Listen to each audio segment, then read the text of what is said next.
ابا جی، ڈیڈی اور پاپا میں زمین اور آسمان کا فرق ہوتا ہے۔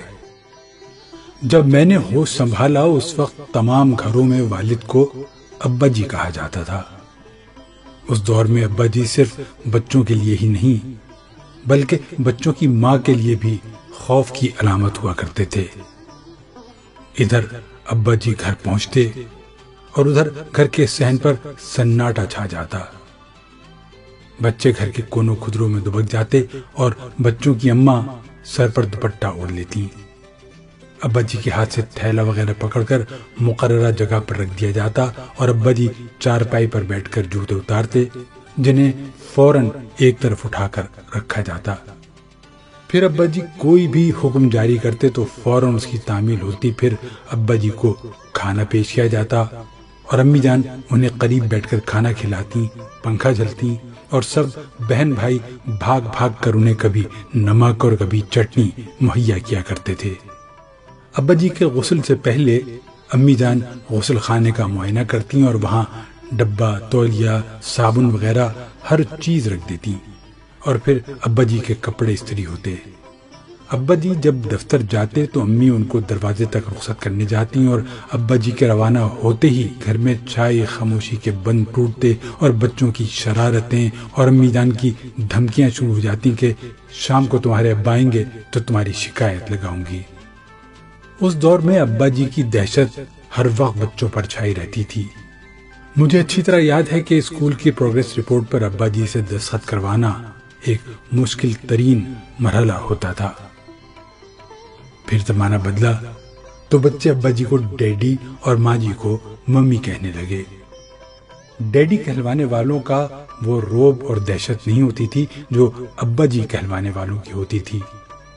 ڈیڈی وہ حضرات تھے جو عورت اور مرد کی برابری پر یقین رکھتے تھے اور ان کا خیال تھا کہ بیوی اور بچوں کو ڈرا کر رکھنے کے بجائے ان سے دوستانہ تعلقات ہونے چاہیے۔ چنانچہ ڈیڈی حضرات حکم آخر جاری کرنے کے بجائے مشاورت پر یقین رکھتے تھے اور گھروں میں ان کا طرز عمل ابا صاحبان سے کافی بہتر ہوتا تھا، جو مخاطب کی پوری بات سنے بغیر ہی جوتا اتار لیا کرتے تھے۔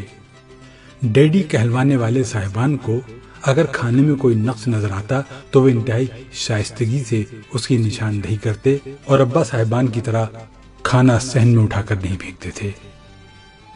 ڈیڈی کہلوانے والے بچوں کے سوالات کے جوابات انتہائی پیار و محبت سے دیتے اور بیوی کی طرف سے اٹھائے گئے سوالات و مطالبات کے جواب بھی خندہ پیشانی اور دل بری سے دیتے اور گھروں میں توازن کی فضا برقرار رکھتے تھے۔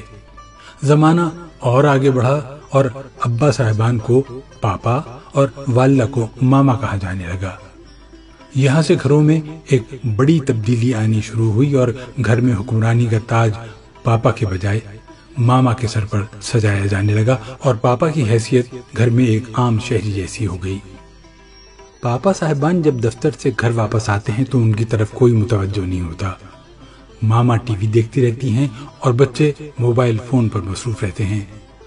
پاپا حضرات کپڑے وغیرہ تبدیل کر کے کھانا مانگتے ہیں تو ماما کہتی ہیں ذرا صبر کریں، ڈرامے میں وقفہ آتا ہے تو کھانا دے دیتی ہوں۔ اگر پاپا موصوف زیادہ بھوک لگی ہونے کی شکایت کرتے ہیں تو ماما کہتی ہیں کہ دفتر سے نکلتے ہی فون کر دیا کریں، میں کھانا گیٹ پر ہی رکھ دیا کروں گی۔ اس جواب کے بعد پاپا دبک کر بیٹھ جاتے ہیں اور ڈرامے میں وقفے کا انتظار کرتے ہیں۔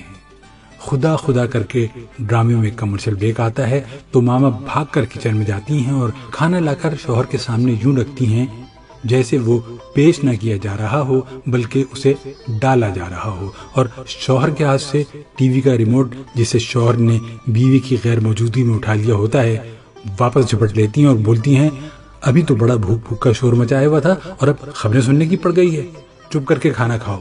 اور اگر پاپا کھانے کے بعد ٹی وی کا ریموٹ دوبارہ مانگتے ہیں تو ماما کہتی ہیں کہ چپ کر کے جا کر سو جائیں، اور یوں پاپا حضرات دم دبا کر سونے چلے جاتے ہیں۔ آج کے پاپا کی حیثیت اے ٹی ایم مشین سے زیادہ نہیں رہ گئی ہے، اور میں یہ سوچتا ہوں کہ کہاں وہ کل کے ابا جان اور کہاں آج کے پاپا، زمانہ کیا سے کیا ہو گیا۔